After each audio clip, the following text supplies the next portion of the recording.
ছোটদেরকে উপদেশমূলক কিছু কথা বলতে চাই।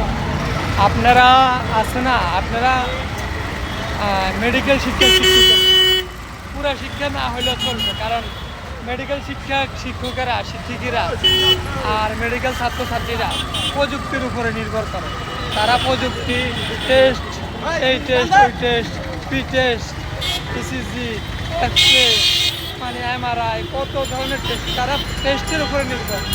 তাহলে আপনার মেডিকেল শিক্ষায় আপনার এত গুণাগুণ লাগে না।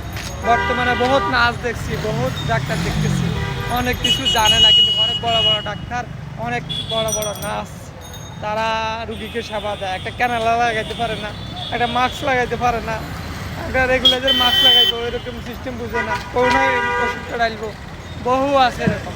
তো সেজন্য বলতেছি মেডিকেল শিক্ষা শিখতে পারেন, অসুবিধা না। আপনার প্রযুক্তির জগৎ, আপনি প্রযুক্তি দেখা, টেস্টগুলো দেখা, রিপোর্টগুলো দেখে আপনি স্লিপ লিখে দেবেন। এমনকি অনেক ডাক্তার, বহু বড় বড় বড় ডাক্তার দেখি বেঞ্চে বসে থাকে কিছু কিছু জায়গাতে, কিন্তু তারা ইংলিশে কি লেখছে এটা দ্বিতীয়বার তৃতীয়বার যাচাই বাছাই করে নেটে দেখে এরপর কাজ করে।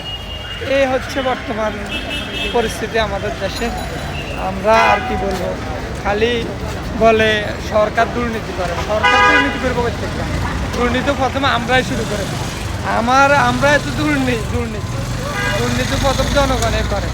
আপনি দেখেন যে কোনো কাজের ক্ষেত্রে, যে কোনো জায়গাতে, আপনি যে কোনো ডিপার্টমেন্টে, সরকারি যত কাজ আছে, রোড কন্ট্রাক্টরি কন, আপনার গাড়ি কন, সরকারি গাড়ি কন, সরকারি বাড়ি কন, সরকারি যত ডিপার্টগুলো আছে, ওইগুলোতে জনগণের যে দুর্নীতি, এটা কি সরকারে খাইতেছে? এই টাকাগুলো কি সরকারে পাইতেছে? সরকারি যে কোনো আপনার কাজে তারা দুর্নীতি করে। সরকারি রেলের দুর্নীতি, সরকারি রেলের কোনো উন্নতি নাই, সরকারি মেডিকেলের কোনো উন্নতি নাই, সরকারি যে কোনো প্রতিষ্ঠানের কোনো উন্নতি নেই। সবাই যেখানে যেমন যতগুলো লোককে খুব চাকরি বাকরি দিয়ে রাখছে, যতগুলো লোক আছে, তারা খালি নিজের ফ্যাট বিক্রি করে, তারা খালি নিজের ফ্যাটের দামটা করে, আর প্রতিষ্ঠানটা ডুবে থাকে, মানে জল্লা পুড়ে জায়গা, কিন্তু এটাকে দেখার কেউ নেই, এটা ডুবে দেখা, কিন্তু নিজের ফ্যাট বাঁচতে হয়েছে। তাহলে সরকার খাইলে তো সে খাইতেছে। দুর্নীতি করে কে, আর দোষ পায় কে? যে কোনো সরকার হোক, আমি মানে বাংলাদেশ সরকার, বর্তমান সরকারের কথা বলি, যে কোনো সরকার, যে কোনো দেশে এরকম দেশ আমি কোথাও দেখি না। আমি কয়েকটা রাষ্ট্র করছি, আমি এরকম দেখি না। খালি নিঃস্বার্থ। আপনার একটা ছোটোখাটো চাকরি লওয়ার জন্য, একটা সিকিউরিটি গার্ডের চাকরি লওয়ার জন্য, একটা মানে পুলিশের চাকরি লওয়ার জন্য কত ঘুষ লাগে। তাহলে ঘুষগুলো খায় কে? সরকারে খায়। সরকারি চাকরি দিতেছে সরকারি, তাই কি সরকারি ঘুষ খেব?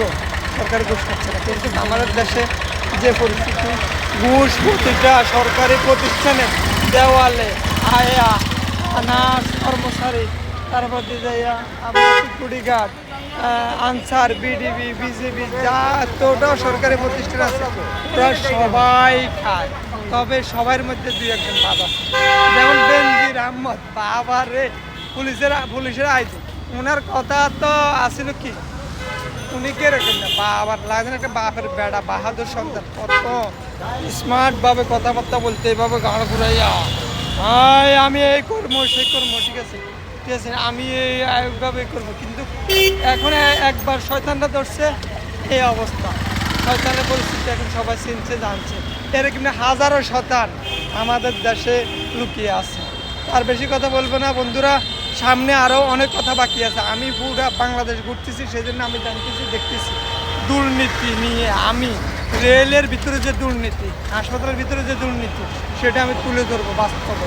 কোথায় তো ধরতেছি বাস্তব, আপনাদেরকে ফুটেজ দেখাবো ইনশাআল্লাহ।